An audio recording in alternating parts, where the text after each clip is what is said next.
Okay, so let me share with you in a shorter video how I can basically use those keyboard shortcuts for production techniques. So I'm going to command, I already have a timeline composite. I'm going to command K, and I'm just going to make sure this is changed to 15 seconds timeline, which is 15 point for shorts. Okay, I'm just going to move this to the beginning. Okay, now I'm going to drag this all the way out to the right.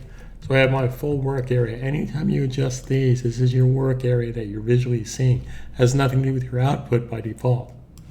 Okay, so similar to our previous video, I'm just going to bring in this video, command / go to the scale tool, and again, this is for iPhone. I'm just going to scale it up to that area. If you command minus, again, for those of you on Windows, anytime I say the command key, it's the control key. The option key is the alt key. So let's get that straight. I'm just going to basically bring this into that whole entire section and save the changes. So let's focus on doing text graphics. So again, Command T, and I'm going to put in my first text graphic, and I'm just going to keep this simple and just call this text graphic 1. Again, Command Return will OK that. Then I can hit the V key and move this into place. I'm going to Command plus to just zoom in a little bit because I'm just going to focus on the text. Now, similar to what we did before, but I just want to keep this really short and sweet. I'm at the home, beginning my playback head. So I want to basically move Command arrow key to the right or Control arrow key to the right. Notice my playback head is 0, 0. I want to go 5 frames. 1, 2, 3, 4, 5. Again, make sure just that text is selected. Then I want to set a position keyframe. Option P, choices for option, Alt on Windows. That selects the keyframe. Now I go back home, and now because there's a keyframe, I could drag this to the left or the right. I'm going to have this drop down from the top, the very top. And I want to have a motion blur. I always like to have a motion blur. So to see what that looks like, let's hit the home button and hit the space bar. So the objective here, it drops down from the right. Now I'm going to turn the sound off on the video because I don't need you to hear that right now. That's not important. Okay, now again, I want this to happen very quickly.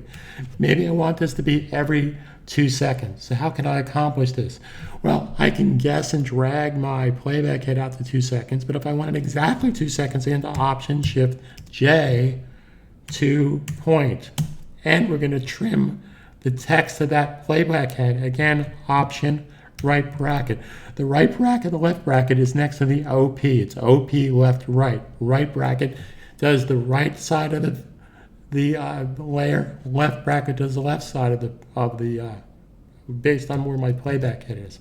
Okay, so now again I can duplicate that with the same properties. Now again, we talked about this in the previous video, but let's go to the previous keyframe right here. So let's say right when it comes in, I want this to rotate at that keyframe. It hits and then it rotates and then it stops. So Option R, I can rotate, and then I'm going to move the playback head. Command arrow key to the right, 1, 2, 3, 4, 5. And that's what I wanted to spin maybe 2 times. Okay? Again, I want to have a motion blur attached to that spin as well.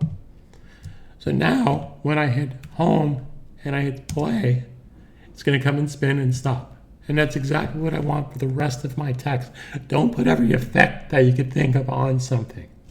Okay, so again, I go to the out point and I duplicate.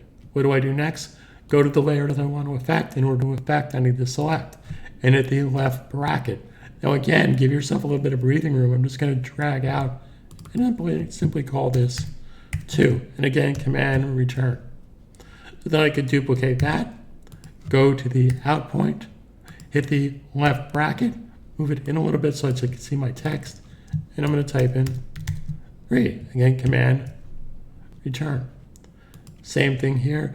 Now keep in mind, if it's 2 seconds, 2, 4, 6, 8, 10, you're going to have an odd one at the end. So if you want to go 3 seconds, 3 times 5 is 15.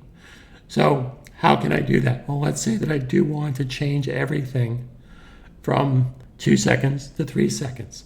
Well, what I can do is I can take this and I can drag that out to 3 seconds. Okay.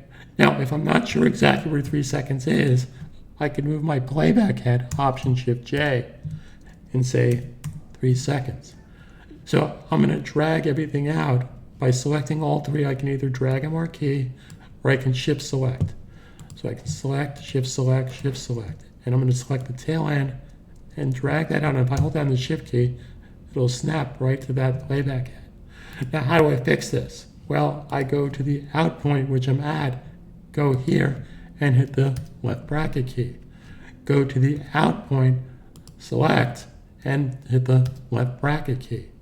So now I have 3 seconds, and 3 times 5 is 15. So now I can go duplicate, out, left bracket, and let's change that to 4. Spelling 4 sometimes helps. And again, command return.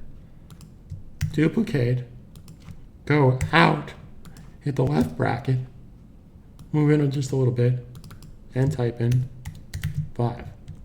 Again, now remember, if you want to move this up, that's your call. Make sure you're on the correct keyframe. So I would hit jump back. That's my rotation keyframe. Now that's my position keyframe. So if you want to move this up a little bit, you can do that, but just make sure you're on the correct keyframe. Otherwise, you're going to get some like this happening. And that's visually not going to look good.